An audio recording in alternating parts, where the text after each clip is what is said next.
Today we're talking about the classical era, which ran from 1750 to 1820. The term classical really has two meanings. First, it refers to any serious music of lasting appeal, in contrast to popular music. Second, it refers to a specific period in music history from 1750 to 1820 that coincides philosophically with the Age of Enlightenment, in which society believed that reason, not custom or tradition, was the best guide for human conduct. The middle class struggled for rights, and philosophers attacked the privileges of the clergy and the aristocracy that we heard so much of in the Baroque era. The era was named classical because artists wanted to recreate the simple, clean lines of ancient Greece and Rome as opposed to the highly ornate style of the Baroque. Notice how the Pantheon in Paris, built during this period, patterns itself after the Pantheon in ancient Rome. The United States Capitol was built in 1793 and was made to look like a Greek or Roman temple. Large stairs lead up to the structure's main entrance. Doric and Corinthian columns line the exterior of the building, leading to a pediment like ancient Greek temples. Notice how the sculpture again reflected Greek and Roman style. This is an era that witnessed the American and French revolutions, the Napoleonic Wars, and a dramatic shift in power from the aristocracy and church to the middle class.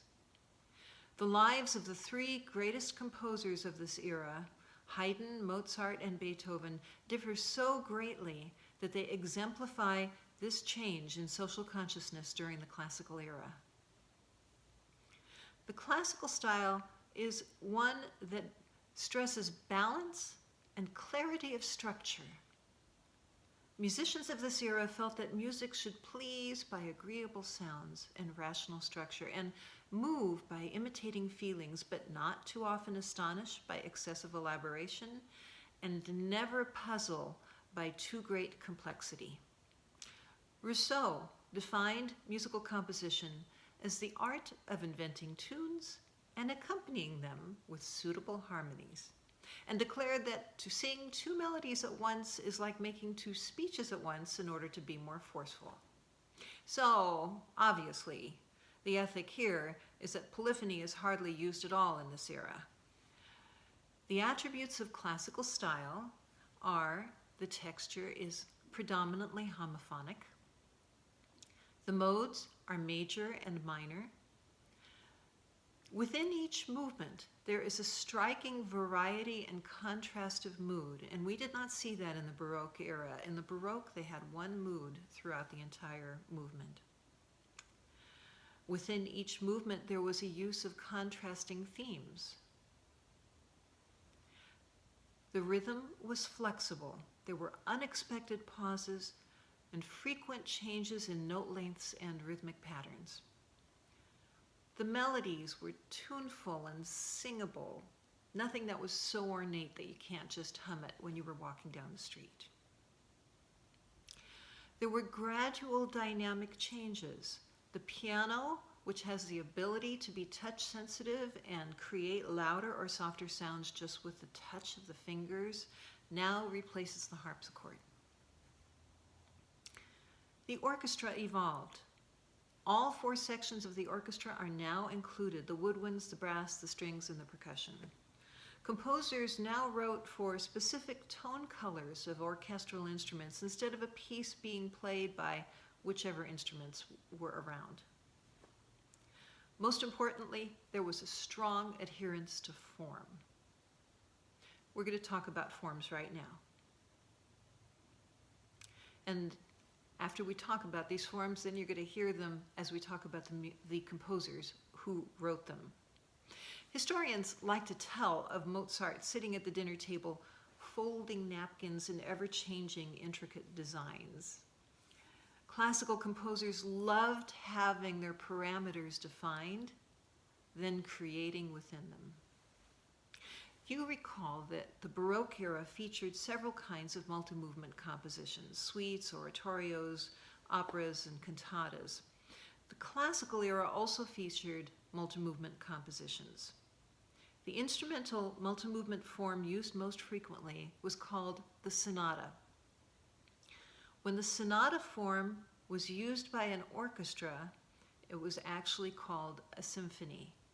When it was used by an orchestra with a featured soloist, it was called a concerto.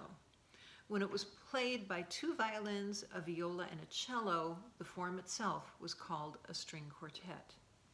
And when it was played by a soloist, they just plain called it a sonata. But these all had the same multi-movement structure.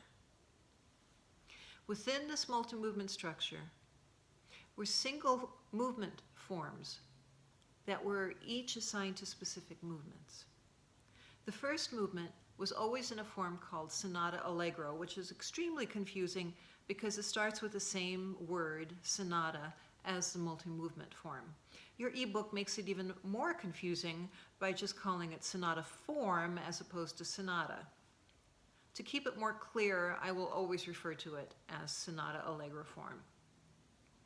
This has three sections. The exposition, which exposes the two or three themes that you will hear in the movement. The development section, which takes those themes and plays with them. And the recapitulation section, which brings back those themes. So when it brings them back, they're in a different key, but you don't need to know all that. The second movement of a sonata can have a few different forms, including the sonata allegro and the ternary form, which you learned about. A common option is theme and variations. This is really easy to describe. The composer plays a theme for you, and then he plays it again, but he varies it. He does something interesting to make it a little different. And then he plays it again, and again he varies it. Maybe he'll change the mode. Maybe he'll add more ornamentation in the accompaniment, but each time it will be a little different. Sometimes themes and variations weren't part of a full sonata form. They were just solo pieces. Mozart used the melody to a French folk song, Ah, vous dirai-je maman, to write 12 variations. Perhaps he ended up making that melody famous as it became a staple of children's songs. It was used for Twinkle, Twinkle, Little Star. The same melody, if you haven't noticed, is the alphabet song. And again, the same melody, if you haven't noticed, is Ba Ba Black Sheep.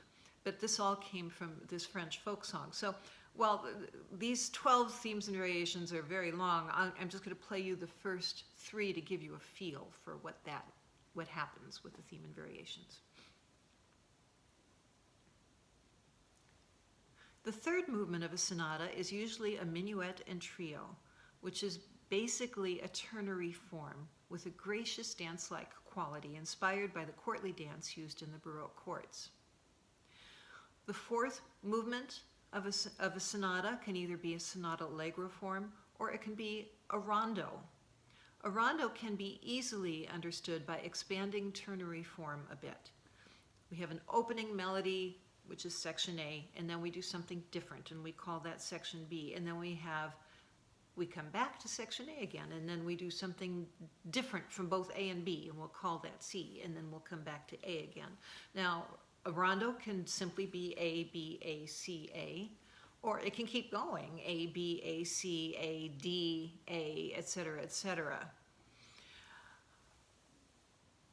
It is reminiscent of a ritornello form that you heard in the Baroque concerto, which alternated a full orchestra playing main melodic material and then a small group that played contrasting material. The only difference is this time all of the rondo is played on one instrument.